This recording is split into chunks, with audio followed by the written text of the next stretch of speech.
इत में कारुणिको नूनम धनम में अभूरी नाददात। किंतु दूसरा पहलू देखिए, भगवान का चिंतन करते करते सुदाम जब अपने निज धाम की ओर चले, निवास की ओर, तो आप सब जानते हैं, पूज्य आचार्य चरण सुनाते हैं, वहां महल बन गए थे। सुदाम ने जैसे देखा, एक हमारे संत कहते थे, सुदाम ने कहा, वारे वाह परवरदिगार, वारे वाह परवरदिगार, तेरे दर पे आकर जिसने झोली फैलाई, तुझे देते नहीं देखा मगर झोली भरी देखी। ईश देता है अनंत किंतु छुपाता है, जीव देता है स्वल्प किंतु छपाता है। भगवान ने इतना दिया, कभी छपा के नहीं दिया, और हम थोड़ा भी देते हैं तो सबको छपा के देते। एक चरण मुझे बहुत प्रिय है, सुदाम प्रविष्टम निज मंदिरम। वैसे तो निज मंदिर का अर्थ अपना घर ही है, किंतु आजकल ये मंदिर शब्द पारिभाषिक हो, महाराज रूढ़ी हो गया। रूढ़ी का अभिप्राय, जैसे बलात्कार शब्द भी रूढ़ी हो गया। हम लोग पढ़ते थे तो कहते थे शब्द का अर्थ बलात्कार पूर्वक कर दिया गया, हो नहीं रहा है, जबरदस्ती। अब वो शब्द रूढ़ी हो गया, ऐसे मंदिर भी रूढ़ी हो गया। मंदिर माने घर ही होता है। मंदिर मंदिर प्रतिकर शोधा, देखे जहां तहां अग्निद जोधा, गयौ दसानन मंदिर माही, अति विचित्र कई जात सुनाई। मंदिर ही तो था। तो प्रविष्टम निज मंदिरम का अर्थ, वैसे तो आचार्य चरण श्री वल्लभाधीश ने इसको थोड़ा संकेत किया है। निज मंदिर का अभिप्राय ये हुआ कि सारा का सारा धन है तो ठाकुर का। मंदिर माने ठाकुर का स्थान, हमको तो केवल सेवा के लिए स्थान मिला है। भगवान की दी हुई संपत्ति भगवान की ही माननी चाहिए। जैसे हम लोग आश्रमों को जब अपना मान लेते हैं, सारा झमेला उसी समय, और जब माने कि गुरुदेव का मंदिर है, गुरुदेव ने दिया है, तो सेवा तो होती है किंतु उसमें आसक्ति नहीं होती है। सेवा होती है किंतु आसक्ति नहीं होती। बहुत दिव्य मंदिर का वर्णन है, किंतु इसकी फलस्तुति सुनाई है श्री सुखदेव जी महाराज ने। ये ब्रह्मण्य देव का चरित्र जो सुनेगा, ये कर्म बंधन से छूट जाएगा। विमुच्यते कर्म बंधना, ये कर्म बंधन से छूट जाएगा। पंचमी का प्रयोग है, पराभक्ति की प्राप्ति कर्म बंधन से छूट जाएगा। बाद में सुभद्रा की भी चर्चा है। अब घड़ी भग रही है, पूज्य संतों को भी हमें सुनना है। भागवत में श्रुतियां गीत कैसे गाती हैं, जो निर्गुण है, निराकार है, व्यापक है, ब्रह्म है, निरंजन है। गुण तो उसके गाए जाएंगे जो गुणवान है।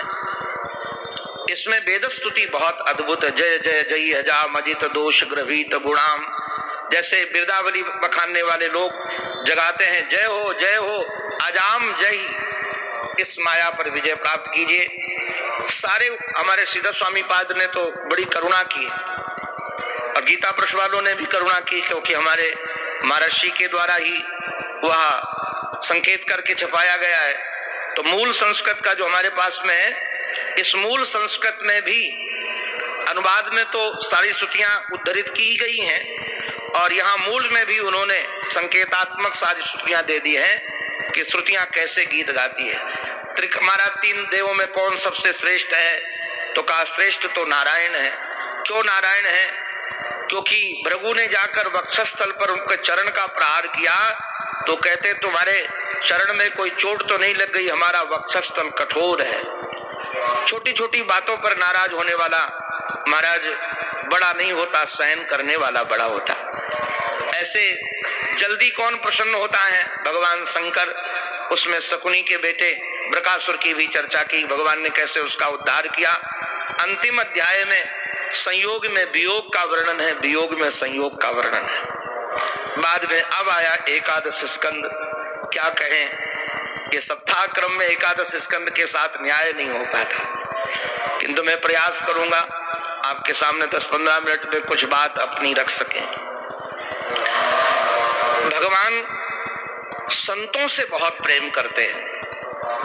इसलिए भृगु, वशिष्ठ, च्यवन, गौतम, मेधातिथि, देवल, देवरात, परशुराम, ये सब द्वारिका में बने रहते थे। और भगवान श्री कृष्ण संतों के सामने हाथ जोड़कर खड़े रहते थे, क्या सेवा करूं, क्या सेवा करूं। तो भगवान के बच्चों को लगा कि इनकी तो सब कोई पूजा करता है, ये संतों की पूजा क्यों करते हैं। एक ने कहा संत त्रिकालज्ञ होते हैं, तो महाराज कहा परीक्षा लेनी चाहिए। सांब के पेट में कपड़े बांधकर उनको स्त्री के कपड़े पहनाकर संतों के पास ये बालक गए और कहा महाराज ये हमारी भाभी हैं, गर्भवती हैं, पूछने में संशय महाराज डर लग रहा है, संशय है इनको छोरा होगा कि छोरी। संतों ने ध्यान धर के देखा कि ये तो स्वयं छोरा है, अब छोरा से क्या छोरा छोरी होंगे। हमारे महर्षि तो कहते थे बिना तार के तार से भगवान से संतों ने पूछा क्या मामला है, क्या करना है। भगवान ने कहा सब चौपट करना है। बोले क्यों? कहा कंटके नैव कंटका न्यायः। ये कंटके नैव कंटका न्याय का अभिप्राय क्या है? जैसे आप खेतों में कहीं हो और आपको कांटा लग जाए तो आप कांटे से कांटा निकालते हो, किंतु जिस कांटे से कांटा निकाला है उस कांटे को संभाल के रखते हो कि माय डियर कांटे, तुम न मिलते तो ये कांटा नहीं निकलता। उसको तोड़कर फेंकते हैं क्योंकि वो चुभ जाएगा। भगवान ने अपने वंश की वृद्धि करके दुष्टों का दलन तो किया, किंतु यदि वंश ही रह जाता तो ये दुष्ट बन जाता। और देखो एक बात कहें, हमारे जो पूज्य संत चरण है ना, ये भगवान के यंत्र हैं। इनको अपनी न फजीती का न कोई क्या कहेगा इसकी कोई परवाह नहीं है। जिसमें भगवान प्रसन्न हो ये वही करते हैं जो भगवान कराना चाहते। हमारे गुरुजी सुनाते थे कि एक नाव में कई लोग बैठे थे, एक संत भी बैठे थे। नाव में एकदम पानी भरने लगा, सब लोग चुल्लू भर भर कर निकालने लगे। अब संत के पास था कमंडल, सब लोग निकाले और वो ऊपर महाराज गंगा जी से लेकर उसमें भरे। सब लोग रोके तभी माने नहीं, वो निकाल रहे वो भर रहे, किंतु केवट चतुर था, नौका को जैसे तट पर ले जाने लगा, बचा कि नाव बच जाएगी। तो महात्मा जी अब निकालने लगे, बाहर फेंकने लगे। किसी ने पूछा महाराज मामला क्या है? जब डूब रही थी तब पानी भर रहे थे, बच गई तो महाराज अब निकालना चालू कर दिए। बोले हमको लगा हमारे ठाकुर का डुबाने का मन है इसलिए मैं उनका सहयोग कर रहा था, अब बचाने का मन है तो बचाने का सहयोग कर रहे, अपना उसमें कुछ नहीं है जी। भगवान का नष्ट करने का मन है तो दुनिया कुछ भी कहती रहे, अपने शाप दे देते। हमारा तुरंत बालकों को शाप दे दिया, कहा जनिष्यति वो मंदा मूशलम कुल नाशनम, ये मूशल पैदा करेगा। बंधु आपको सच कह रहे हैं,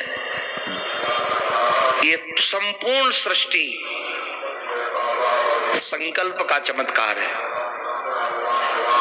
तदैक्षत एको हम बहुश्यामी प्रजाए, इतना बड़ा संसार चमत्कार है संकल्प का।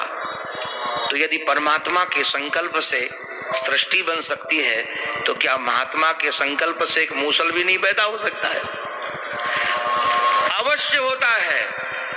हम तुम्हारे कई महात्माओं के ऐसे ऐसे चमत्कार देखे हैं, असंभव को संभव कर दे, असंभव को संभव। जैसे मूसल निकला, बच्चे घबरा गए, बाबा को बताया, पिताजी को नहीं बताया, कृष्ण को। राजा को बताया गया, घिस घिस करके समुद्र में फेंका गया, वो जाकर के अरण घास के रूप में पैदा हुआ। अंतिम अवशेष भाग मछली ने खा लिया, बाद में मछुआरों को मछली मिली, उससे निकाल करके महाराज अपने बाण में लगा लिया जरा नाम के व्याघ्र। इधर जब वंश श्रापित हो गया तो वसुदेव जी बहुत डरे थे। आपको जो मैं प्रसंग अभी सुनाने वाला हूं, अगर कभी सत्संग की रुचि हो तो किसी महापुरुष से सुनिएगा, बहुत बेजोड़ है। नौ योगेश्वर संवाद। एक दिन जब देवर्षि नारद जी पहुंचे तो कहा भवतो स्वस्थये यात्रा, आपकी यात्रा तो लोगों के कल्याण की है, आप कृपा करके हमको बताओ कि भागवत धर्म किसे कहते हैं। देवर्षि नारद जी ने कहा, जैसे आज आपने हमसे प्रश्न पूछा है, देखो एक निवेदन कर दूं मैं आपको। भागवत में इदम मदीयो भावः इसका स्थान नहीं है। ये मेरा चिंतन है, ये मेरी खोज है, ये मेरी विचारधारा है, ये भागवत में नहीं चलता है। क्यों? आप जरा विचार करना, देवर्षि नारद जी महाराज से ज्यादा कौन जान सकता था भागवत धर्म? नारद भक्ति सूत्र के रचयिता हैं, किंतु वो नहीं बताते कि मैं बताता हूं भागवत धर्म किसे। आप पूरे भागवत में देखेंगे सुखदेव जी महाराज अपनी बात नहीं बताते, वहां ये चर्चा हुई थी, वहां ये चर्चा हुई थी, वहां ये चर्चा हुई थी, वो हम आपको सुना रहे हैं। ये भागवत की शैली है। देवर्षि नारद जी ने कहा कि निमि राजा के ज्ञान सत्र में एक बार नवयोगेश्वर महात्मा पहुंच गए। कवि, हरि, अंतरिक्ष, प्रबुद्ध, पिपलायन, आविर्होत्र, चमस, करभाजन और द्रुमिल, इन महात्माओं को प्रणाम करके श्री वसुदेव जी महाराज ने कहा, महाराज इस संसार में सबसे दुर्लभ, पैसा नहीं है, ध्यान रखना, दुर्लभो मानुषो देहो, किंतु इसमें एक दुर्बलता है। क्या दुर्बल है? दुर्लभ किंतु दुर्बलता है कि कब नष्ट हो जाए उसका कुछ पता नहीं। लोग योजना बनाते हैं वर्षों की, किंतु कल का पता नहीं, पल का पता नहीं। दुर्लभो मानुषो देहो देहिनाम क्षण भंगुर तत्रापि दुर्लभम मन्ने वैकुंठ प्रिय दर्शनम। इस संसार में सबसे ज्यादा दुर्लभ यदि कोई है तो पूज्य संत चरण के दर्शन दुर्लभ है, ध्यान रखिएगा। किंतु वैकुंठ प्रिय दर्शनम के दोनों प्रकार के समास हैं। जिन्हें केवल भगवान प्रिय हैं ऐसे संत दुर्लभ हैं, अथवा जो भगवान को प्रिय हैं संत, ऐसे दुर्लभ हैं। दोनों प्रकार के समास। आप आ गए हैं, आप कृपा करके भागवत धर्म बताइए। तो हमारे श्री कवि जी महाराज, अच्छा एक बात बहुत अच्छी है, ये आजकल एक फैशन चल गया है। लोग समझते हैं कि वेदांत सर्वश्रेष्ठ है, उपनिषद विज्ञान सर्वश्रेष्ठ है, तो हमसे आकर कहते महाराज ये भक्ति वक्ति की चर्चा हम नहीं सुनने आए, हमको तो उपनिषद सुनाओ। हमने कहा योग्यता है तुम्हारी? ये कहते महाराज यदि हमारी सुनने की योग्यता हो तो बताओ। श्रुतये क्षमम, महापुरुष तो सबको सुना देंगे, किंतु तुम्हारी योग्यता तो होनी चाहिए, आप हजम तो कर सको। ज्ञान को हजम करना कोई बच्चों का खेल थोड़ी है। जैसे कहा कि तो हमारे श्री कवि जी बोल पड़े। कवि जी ने कहा कि बहुत अद्भुत व्याख्याएं हैं, तो समय है कम समझिए, हम आपको भागवत धर्म बता रहे हैं। ये वही भगवता प्रोक्तो उपाय ह्यात्म लब्ध है। और ये भागवत धर्म की सबसे बड़ी विलक्षणता है, धावन निमील या नेत्रे न स्खलेत न पतेत दिह। इसमें कोई हाथ पकड़ करके नहीं चल रहा है, किंतु आप दौड़ो तब भी गिरने का डर नहीं। आंख बंद कर, धावन निमील या नेत्रे। कारण क्या है इसमें जी? कि भागवत धर्म ऐसा है कि गुरु और भगवान दोनों संभाल कर जिसको रखते हैं वो गिरेगा कैसे।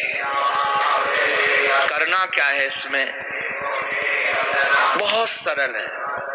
कायेन वाचा मनसेन्द्रियैर्वा बुद्ध्यात्मना वानुसृजस्व भावात्। मैं तो पूज्य श्री विष्णु आश्रम जी के द्वारा प्रदत्त हमें शिक्षा, मैंने उनको पूछा कि भागवत धर्म कैसे किया जाए, तो पूज्य महाराज जी ने कहा कि प्रातः काल जब उठो, आंख बंद करके अपने इष्ट का चिंतन करो और कहो कि हम आपकी सेवा में लग रहे हैं। और प्रातः काल जब शयन करने जाओ, पैर धो करके अपने बिस्तर पर बैठकर इष्ट का चिंतन करो और कहो कि आज जो जो भी हमसे हुआ है, अच्छा बुरा, सब आपके चरणों में समर्पित है, भागवत धर्म हो गया। इससे ज्यादा सरल और कुछ नहीं होगा। इससे ज्यादा सरल कुछ और हो सकता नहीं। बोले महाराज भागवत कौन है? बोले उत्तम श्री हरि ने बताया, उत्तम भागवत तो वो है जो सर्वत्र भगवत भाव से भरा है।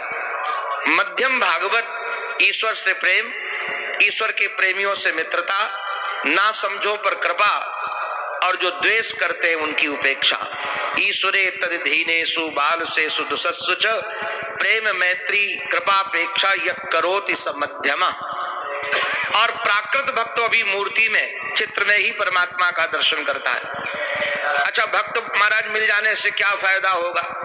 बोले भगवान की माया नहीं बाधेगी। तो माया किसको कहते हैं? तो जैसे कहा माया किसको कहते हैं, तो तुरंत बताया कि है कुछ नहीं, दिखाई दे सब कुछ, उसका नाम माया। इस माया से पार कैसे जाया जाए?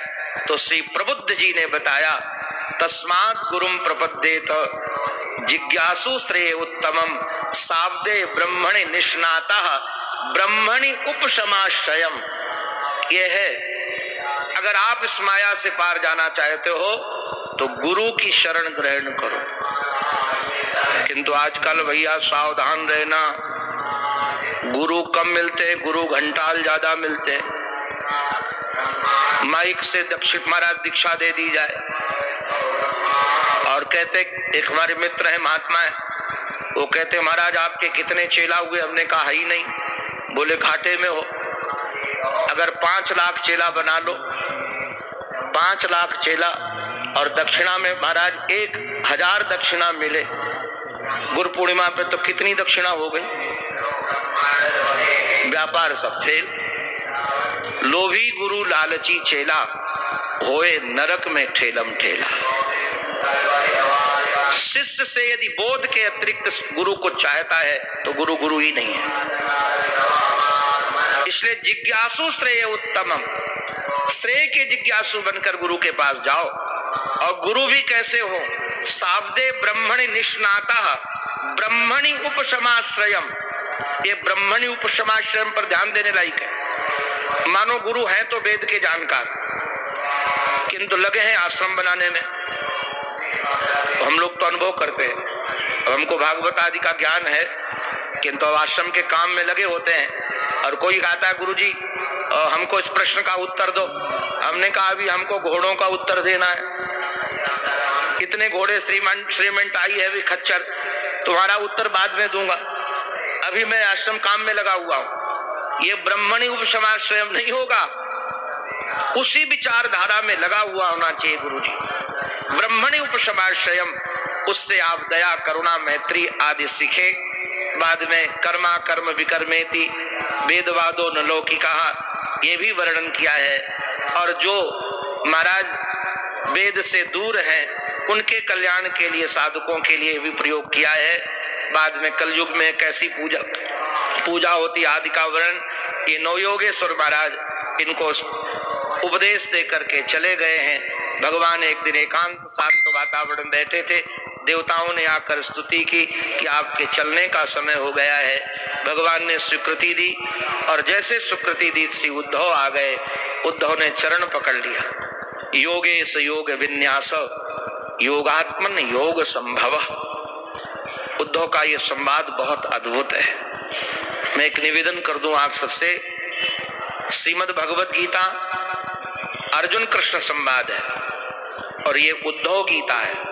11 स्कंद, जीवन स्कंद, मुक्ति स्कंद, इसमें जो श्री कृष्ण ने सुनाया है बहुत बेजोड़ है। हम तो कई वर्षों से आश्रम में जब सत्संग की श्रृंखला चलती है तो 11 स्कंद ही सुनाते। अभी भी जिस दिन यहाँ आए हैं चले, उस दिन भी हम 11 स्कंद के 20वें अध्याय की चर्चा कर रहे थे। उसके भी 5 श्लोकों की लास्ट की चर्चा कई दिवसों से हो रही थी। एक एक टीका को देख करके तो हमको लगता है कि अद्भुत संदेश है ये। इसी में ही 24 गुरुओं की कथा का वर्णन है। अब आप सब महर्षि के श्रोता हैं और आचार्य चरण हमारे सुनाते रहते हैं आपको भागवत, तो आपने निश्चित रूप से योगेश्वर संवाद सुना ही होगा। हंसोपाख्यान की चर्चा है। भिक्षु गीत तो बहुत अद्भुत है। बाद में हमारे श्री ठाकुर ने श्री उद्धव को ब्रह्मात्म के बोध कराया। सत्संग की बहुत महिमा गाई है और ज्ञानियों की महिमा बहुत गाई भगवान ने। ब्रह्मात्म के बोध कराकर बद्रिकाश्रम भेज दिया और सब परिवारी जनों को लेकर के प्रभासक क्षेत्र पहुंचे। वहां यज्ञ किया, बच्चों ने वारुणी मदिरा पी ली, आपस में कलह किया और महाराज एक ने घास मारी, मर गया। देखते देखते लाशों की ढेर बिछ गई। इसी का नाम भगवान है, कोई फर्क नहीं। एकांत में बैठे थे, पैर पर पैर रख करके व्याघ्र ने हिरण का मुख समझ करके बाण मारा और जैसे पकड़ने आया तो भगवान को देखकर रो पड़ा। भगवान ने कहा मेरी इच्छा थी, संकल्प किया, विमान आया, भगवान उस पर बैठाल कर उनको ले गए। ये रुचिरावतार की जो कथा गाएगा उसको पराभक्ति की प्राप्ति होगी। 12 स्कंद में अध्याय तो बहुत कम है, 13 ही है। कलयुग के राजाओं का वर्णन है, कहां कहां किस प्रकार की व्यवस्था उसका वर्णन करूं। कलयुग के गुणदोष का वर्णन है। कलयुग के दोषों से बचने के लिए भगवान नाम संकीर्तन, 4 प्रकार के प्रलय का वर्णन है। अब आप लोग सावधान हो जाइएगा। ये मैं श्रीमद् भागवत महापुराण का महावाक्य सुना रहा हूं और श्री राजर्षि परीक्षित के लिए ये अंतिम उपदेश है। आप लोग भर इसका चिंतन करना। सुखदेव जी महाराज कहते हैं त्वम तु राजन मरिष्येति पशु बुद्धिम इमाम जही, तुम मरोगे ऐसी पशु बुद्धि का परित्याग कर दो, क्योंकि तुम्हारा कभी मरण नहीं हो सकता है। क्यों? न जायते म्रियते वा कदाचिन नायम भूत्वा भविता वा न भूयः अजो नित्यः शाश्वतो यम पुराणो न हन्यते हन्यमाने शरीरे। आत्मा का कभी मरण नहीं हो सकता है। अच्छा एक बात कहें, आत्मा का मरण तो मुसलमान भी नहीं मानते, ईसाई भी नहीं मानते, फारसी भी नहीं मानते, जैन भी नहीं मानते। अच्छा जरा विचार करो, मुसलमान लोग यदि आत्मा का मरण मानते होते तो उनके यहाँ दोजख है कि नहीं है? जहां हूरें मिलती उसका नाम क्या है?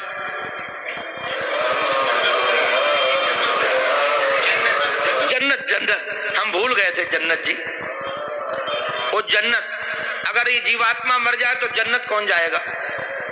हूरें किसको मिलेंगी? उनके यहाँ भी मरण। अच्छा ईसाइयों के यहाँ भी मंजूर नहीं है ये मरण, तो केवल चारवाक वाले मानते हैं और कोई मरण मानता नहीं। चारवाक स्वीकार करता है, वो कहता है ऋणम कृत्वा घृतम पीवेत भस्मीभूतस्य देहस्य पुनरागमनम कुतः, और कोई नहीं मानता। इसलिए आपका या किसी का भी कभी मरण होगा ही नहीं, क्योंकि हम ये मरण धर्मा शरीर नहीं है।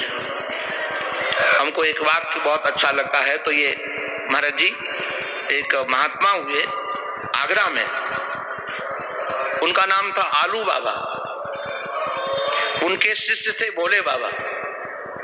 वेदांत के इतने मर्मज्ञ, उस काल में करीब 54 उपनिषदों का हिंदी अनुवाद किया है हमने, उनका पढ़ा। अनुवाद इतना बढ़िया है।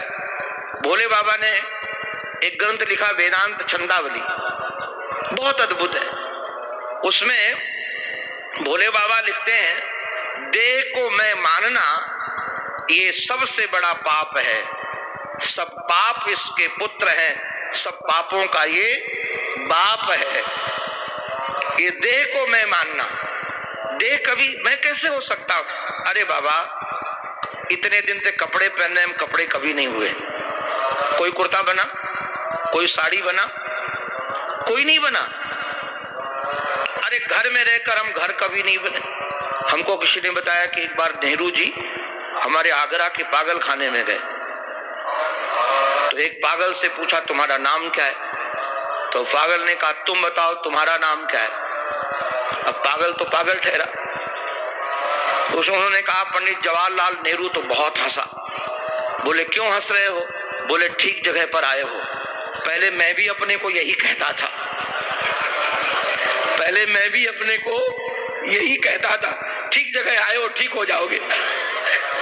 आप जरा विचार करो, कैसे कोई हो सकता है शरीर? कभी त्रिकाल में जीवात्मा शरीर नहीं हो सकता है, ये अभिमति है। इसलिए चिंतन करो, अहम ब्रह्म परम धाम ब्रह्माहम परमम पदम, ये महावाक्य है।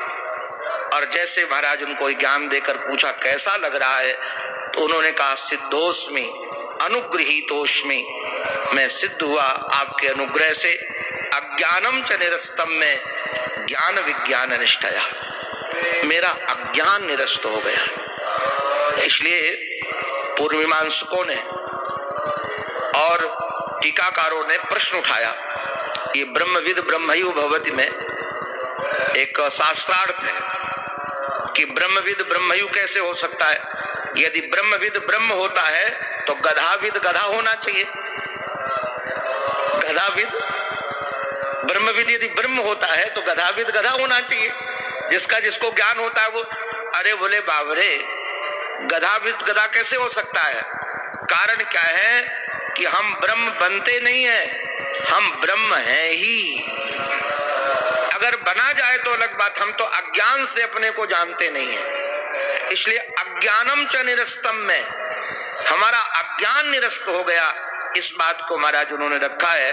हमारे श्री सुखदेव जी महाराज क्या कहें, न पूजा कराने आए थे न दक्षिणा लेने आए थे, वो तो करुणा करके आए थे। इनको बोधवान बना करके चले गए। राजर्षि परीक्षित भी गंगा किनारे जाकर बैठ गए।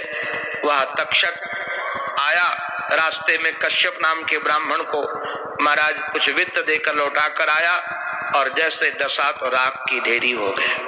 हाहाकार मच गया। जन्मेजय ने संस्कार किया, यज्ञ आदि किए हैं। हमारे वेदव्यास जी महाराज ने जन्मेजय को उपदेश दिया है। श्री सूत जी महाराज ने सौनक आदि महात्माओं को पुराणों की संख्या का वर्णन, मार्कंडेय के तप का वर्णन, माया के दर्शन का वर्णन किया गया है। और 12वें अध्याय में भागवत की सूची है। श्रीमद् भागवत महापुराण हमारे सांवरे सलोने सरकार का श्री विग्रह 18,000 इसमें श्लोक हैं, 12 स्कंद है। प्रथम स्कंद अधिकारी स्कंद है, इसमें 19 अध्याय है। 3, 3, 12, 1 हिसाब है। 3 में प्राकृत श्रोता अध्याय में, 3 में मध्यम श्रोता और 12 अध्याय में उत्तम श्रोता के अधिकारों का वर्णन है। 1 अध्याय में श्री सुखदेव जी महाराज का वर्णन है। और उसके बाद जो द्वितीय स्कंद है महाराज, द्वितीय स्कंद अद्वितीय अध्याय स्कंद है तो इसमें 10 अध्याय, किंतु इतना बेजोड़ है भागवत में। तो हमको तो सभी स्कंद अच्छे लगते हैं, ये द्वितीय स्कंद बेजोड़। इसलिए आजकल के हमारे जो कथाकार हैं वो सब अद्वितीय वक्ता हैं। अद्वितीय वक्ता महाराज जी पता क्यों है कि द्वितीय स्कंद की कथा नहीं कहते। द्वितीय स्कंद की कथा कहे तो अद्वितीय कैसे होंगे? अद्वितीय वक्ता है क्योंकि वो साधन स्कंद है। इसमें भी महाराज ध्यान की प्रणाली का, सद्यो मुक्ति क्रम मुक्ति का वर्णन, इसमें अद्भुत वर्णन है। इसी में चतुश्लोकी भागवत का वर्णन है जो मैंने आपको सुनाया था। तृतीय स्कंद सर्ग का वर्णन, और चतुर्थ स्कंद में विसर्ग का वर्णन। हमें तो अपने आराध्य गुरुदेव की कृपा से एक एक अध्याय के विषय का पता है, किस अध्याय में कौन सा विषय है और किस दृष्टि से उसको सुनाया गया है। समयाभाव के कारण मैं उसकी चर्चा नहीं कर रहा। पंचम स्कंद में स्थान का वर्णन है, कैसे कैसे कौन से कहाँ स्थान, भूगोल खगोल आदि का भी इसी में वर्णन है। भारतवर्ष का भी इसी में वर्णन है। नरकों का इसमें वर्णन है, नरकों से बचने के लिए भगवान नाम की महिमा। ये 6वां स्कंद जो है अनुग्रह स्कंद है। भगवान पोषण माने अनुग्रह, पोषणम तद अनुग्रह, भगवान कैसे पोषण करते हैं 19 अध्याय। ऐसे जो अपना 7वां स्कंद है उसमें 15 अध्याय है। इसमें 10 अध्याय में श्री प्रहलाद जी महाराज का चरित्र और 5 अध्याय में सनातन धर्म का, जिसमें ब्रह्मचर्य गृहस्थ वानप्रस्थ संन्यास, जिसमें ब्राह्मण क्षत्रिय वैश्य शूद्र आदि का वर्णन है। बाद में भावाद्वैत, क्रियाद्वैत, द्रव्याद्वैत का वर्णन। 8वें स्कंद में मनवंतरों के माध्यम से कई भगवान के अवतार की कथा है। इसमें हरि अवतार है, इसी में भगवान का कमठ अवतार है, इसी में भगवान का धनवंतरी अवतार है, मोहनी अवतार है, वामन भगवान का अवतार है और मत्स्यावतार है। ये जो 9वां स्कंद है ईशान चरित, 12-12 के आधार पर 24 अध्याय है। एक में सूर्यवंश, एक में चंद्रवंश। चंद्रवंश में श्री कृष्ण का प्राकट्य हुआ और श्री कृष्ण के विस्तार चरित्र को 90 अध्यायों में पूर्वार्ध और उत्तरार्ध के रूप में वर्णन है। पूर्वार्ध में मथुरा तक की लीला है, बाद में द्वारिका की लीला का, मथुरा की लीला उत्तरार्ध में भी थोड़ा है, उसके बाद द्वारिका की लीला है। इसी में महाराज सुदामा चरित्र आदि का वर्णन है, इसी में वेद स्तुति कैसे गाती इसका वर्णन है। एकादश स्कंद मुक्ति स्कंद है, इसमें 5 अध्याय में सत्संग की महिमा है, कैसे बोध होता है इसकी वर्णन महिमा है। 9 योगेश्वर संवाद है, 24 गुरुओं की कथा है। मैंने अब की बार 24 गुरुओं की कथा विस्तार से नहीं सुनाई, केवल नाम ले लिया, क्योंकि हमें प्रिय विषय यदि खुद घुस जाता तो उससे निकल ही नहीं पाता, और हमें समय से भागना है, नहीं तो निकल नहीं पाऊंगा। और पूज्य महर्षि को चरणों को सुनना है सबको, इसलिए मैंने उसको बहुत संक्षेप में, ऐसे भिक्षुक या गीत आदि की कथा है। और ये एकादश स्कंद सचमुच में साधकों के लिए बेजोड़ है, सुनना चाहिए, इसका अध्ययन करना चाहिए, स्वाध्याय करना चाहिए। 12वां स्कंद आश्रय तत्व के रूप में वैष्णव लोग 10वां स्कंद को आश्रय मानते हैं, हम लोग 12वें को आश्रय तत्व के रूप में मानते हैं। 13 अध्याय है भागवत का, काल का इसमें वर्णन है। निम्नगा नाम यथा गंगा, जैसे नदियों में गंगा की महिमा है, तीर्थों में प्रयाग की महिमा है, और वैष्णवों में भगवान शिव की महिमा है, वैसे पुराणों में भागवत की महिमा है। हमारे श्री सुखदेव जी महाराज को अभिवंदन किया गया है। और बाद में नाम महिमा की बड़ी महिमा है, जहाँ नाम संकीर्तनम यस्य सर्व पाप प्रणाशनम प्रणामो दुख समनः तम नमामि हरिम परम। भगवान नाम की महिमा गुनगुनाई गई है। आप लोग हमारे साथ 3 बार इस भगवान के दिव्य नाम का उच्चारण करते हैं, क्योंकि एक बार भी भगवान के शरण में कोई चला जाए, सकृत देव प्रपन्नाय तवास्मीति च याचते अभयम सर्वभूतेभ्यो ददामि एतद् व्रतम मम। हम लोग जब हाथ उठाकर भगवान को पुकारते हैं तो ये शरणागति है। जैसे नमः पार्वती कहते तो हाथ ऊपर उठाते, जय जय श्री राधे कहते तब भी हाथ ऊपर उठाते हैं, ये शरणागति के लिए है। हम लोग 3 बार भगवान को प्रणाम करेंगे। हरे नमः, हरे नमः, हरे नमः।